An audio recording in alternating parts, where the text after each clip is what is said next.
Matthew chapter 8, beginning from verses 18.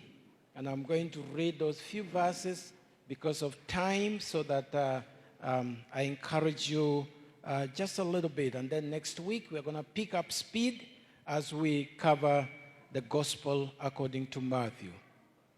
So Matthew chapter 8 from verses 18, it reads, "And when Jesus saw great multitudes about him, he gave a command to depart to the other side. Then a certain scribe came and said to him, 'Teacher, I will follow you wherever you go.' And Jesus said to him, 'Foxes have holes and birds of the air have nests, but the Son of Man has nowhere to lay his head.' Then another of his disciples said to him, 'Lord, let me first go and bury my father.' But Jesus said to him, 'Follow me and let the dead bury their dead.'"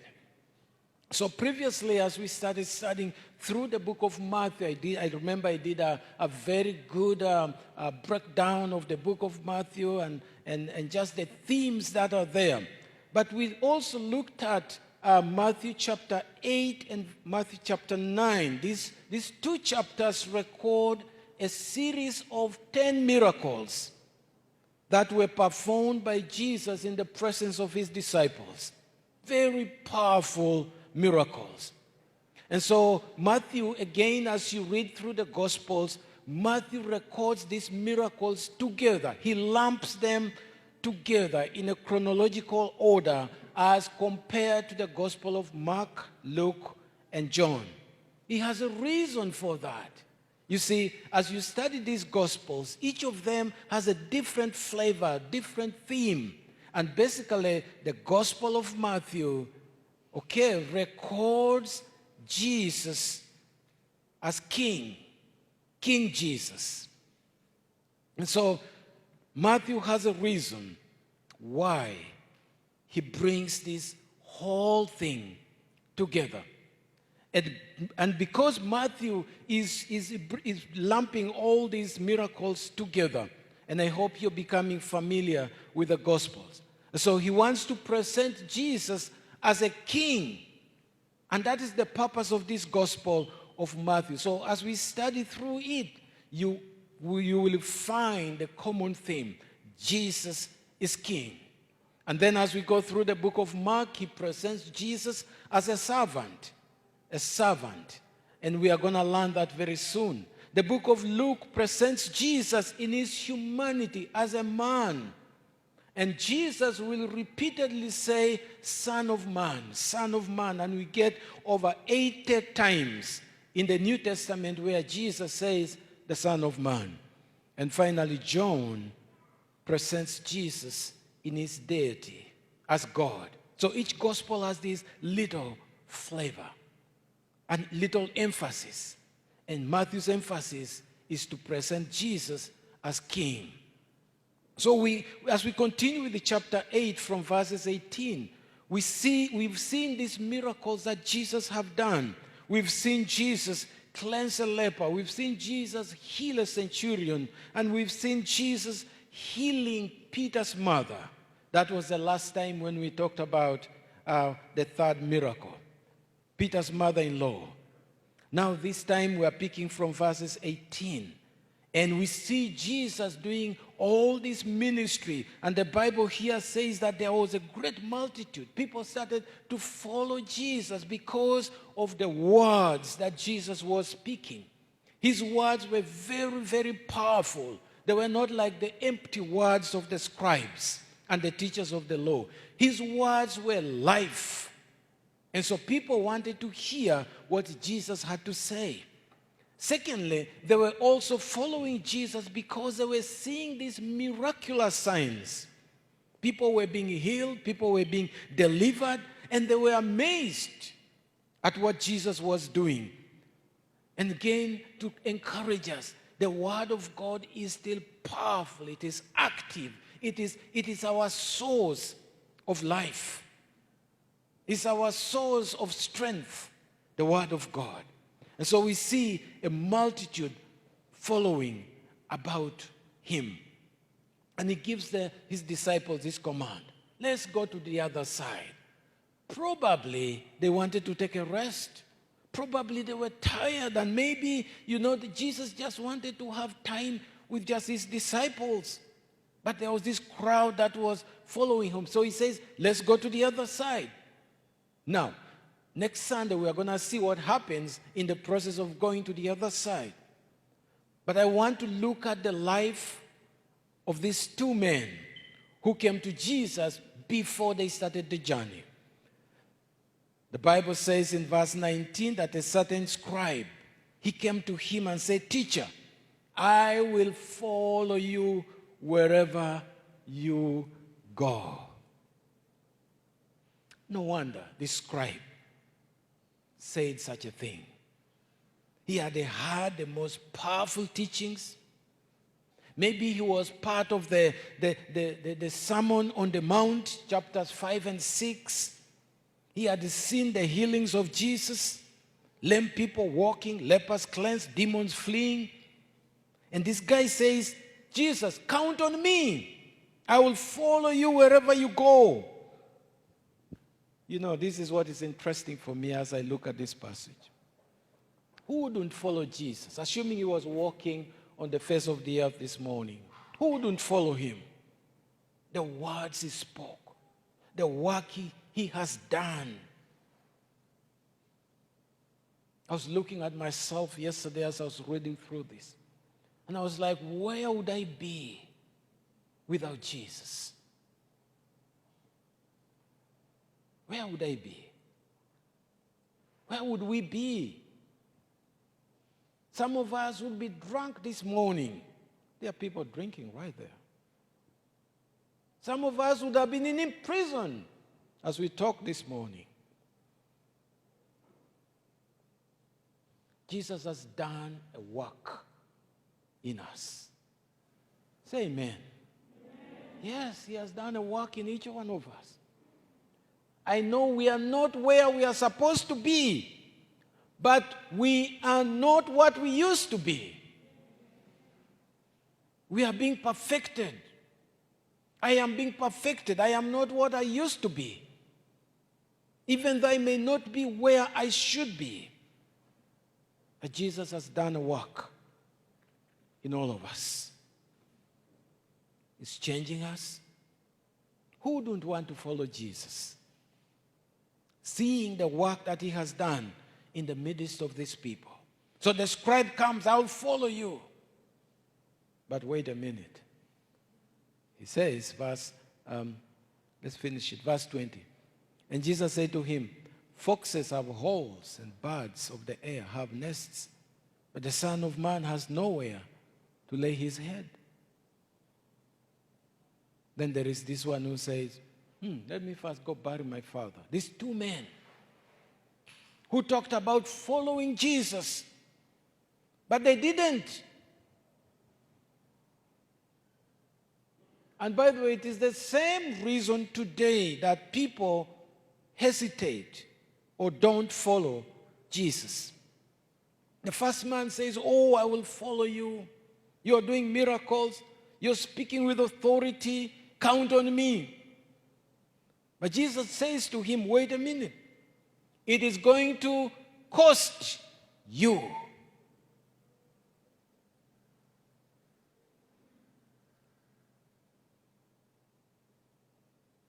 It's going to cost.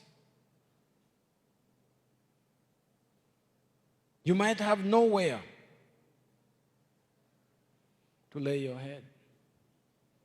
He says no roof, no material comfort.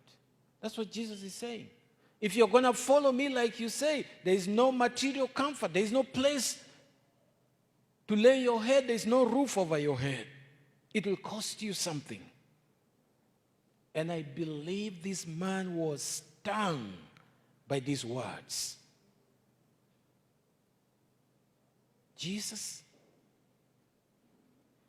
pinpoints, listen, he pinpoints something in this man's life. He says, "I will follow you."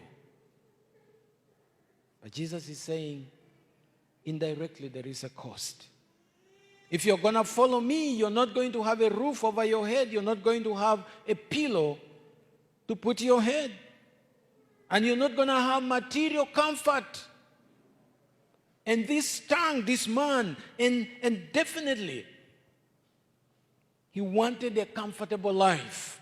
You see, when God speaks to people, when God says to us, do not fear, he knows that we have capacity to fear. And that's why 365 times, every day God has to remind us, as you read his word, do not fear. Do not fear.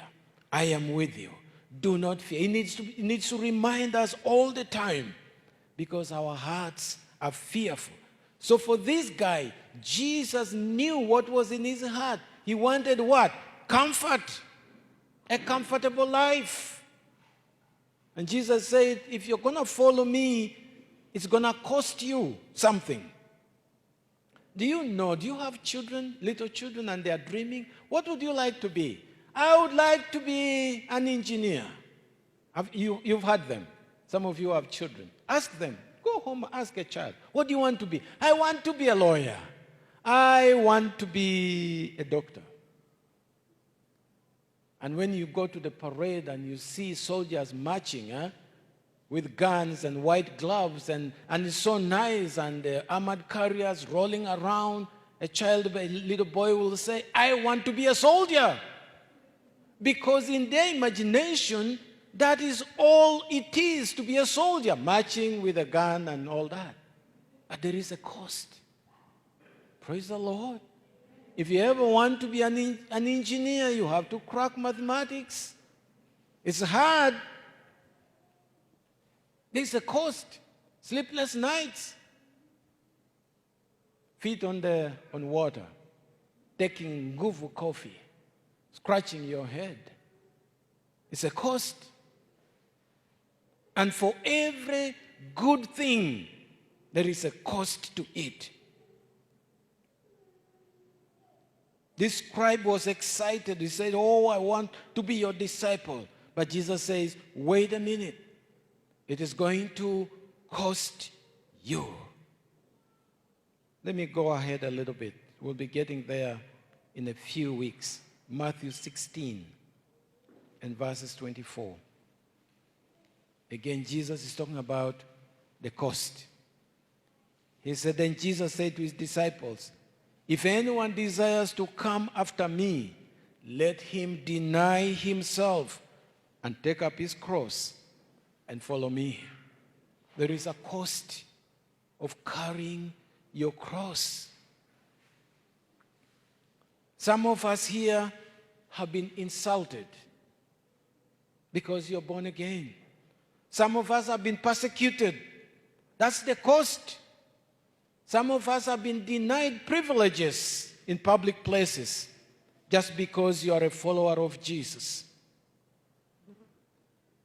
The scribe was hindered by riches. He was looking for a comfortable life. He thought, this man who speaks well, this man who is doing all these miracles, he must be rich. But Jesus wasn't rich. He was stung by Jesus' words. The second guy, this guy is very interesting.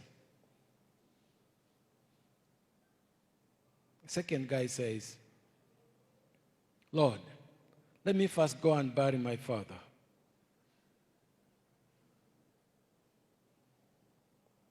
Please don't misunderstand. His father was not dead yet.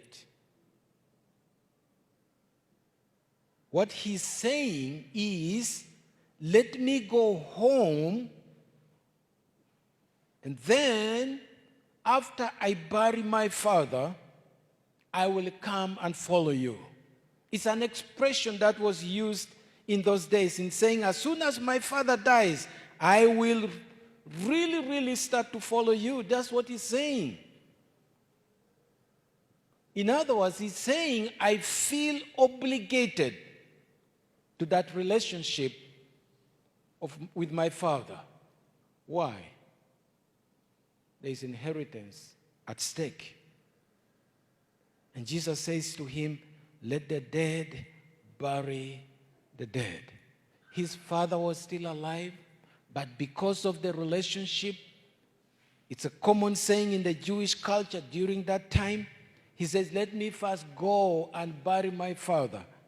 When my father dies and I bury him and I've got my inheritance, Jesus, then I'll come and follow you. That's what he's saying. These two issues, I believe, can be a hindrance to us. It's a hindrance to so many people today to follow Jesus. Following Jesus might mean making some changes in your business practices. It might require some changes in the way that you deal with life. It's a cost. If you've been selling beans and porridge and putting a coin under the weighing scale, it might mean removing the coin, right? Isn't it? Praise the Lord. You know what I'm talking about. Yeah. Instead of buying 1,000 grams, they give you 900 grams of sugar.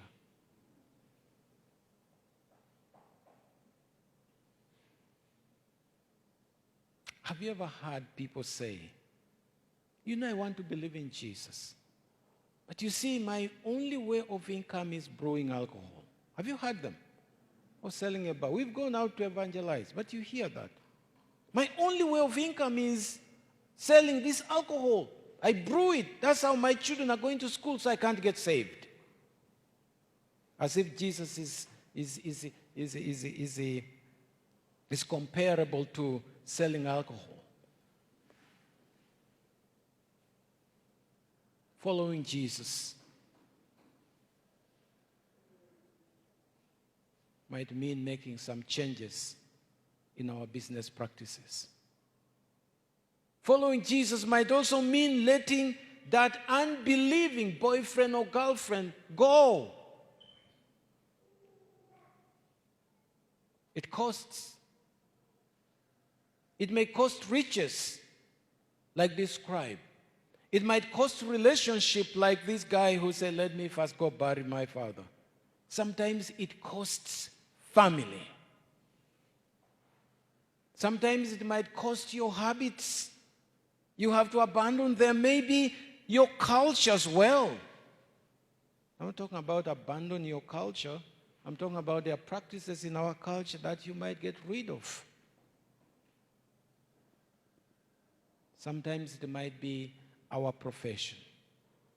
If you truly want to follow Jesus, there is a cost to it. It may be dignity. How can they see me do such a thing? It might cost you this dignity. I know in this room, many as we are, we struggle over some things. It could just be to say sorry to somebody. The last month I was counseling a couple, not from this church. They had never said sorry to each other. So hard. Even when you open the word and they see the wrong, they will never say sorry. Sometimes it just costs dignity. And even when they say sorry, you say, okay, sorry. And I was like, okay, sorry. It costs something. It costs us to humble ourselves and say sorry. We struggle over these things. By the way, most of the time when there are fights in families, just because hearts are stiff, it costs that dignity. I'm talking about egos. They need to come down. Pride and forgiveness.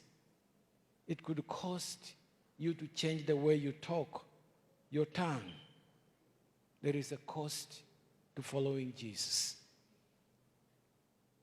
It's a cost. It's a cost. So this morning, as we look at these two individuals, they had reason why they didn't want to do certain things.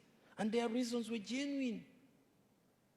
But Jesus says you can't give Jesus as a second choice. And maybe this morning you're here, you're struggling with an issue. God is telling you, give it up. I want you to be like this. Let's take a moment and pray. Let's take a moment. Let's bow our heads and just pray. And let God help us to remove some of those obstacles. Obstacles of true fellowship with Jesus. So that Jesus can lead us. So that Jesus can bless us. There's that rich fellowship that He wants to have with us. So that He can show us things. So that He can lead us. Count the cost.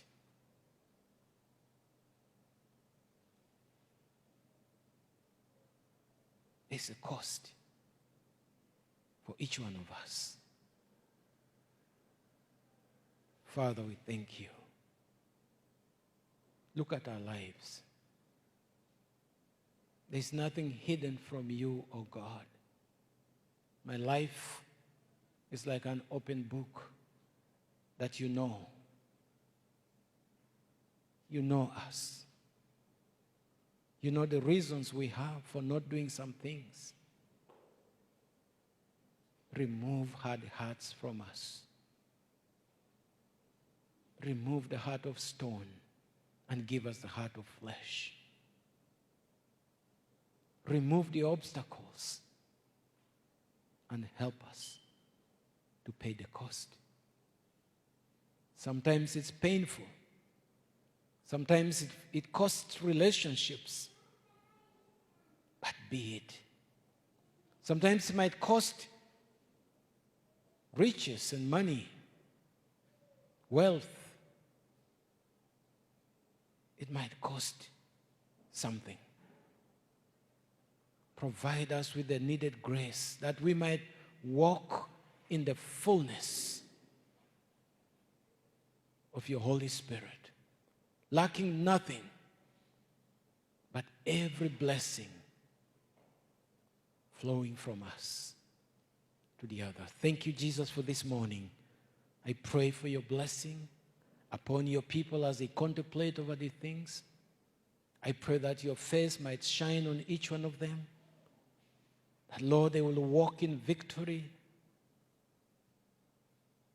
as we wait for your coming. We thank you this morning and we praise you. In Jesus' name we pray. Amen. Amen. God bless you. Let's have the cake. We have a few minutes to second service. Where is the today we have, what is it called? Calvary Chapel. Yes, so let's have the cake brought forward so that the guys will cut it, and as the worship team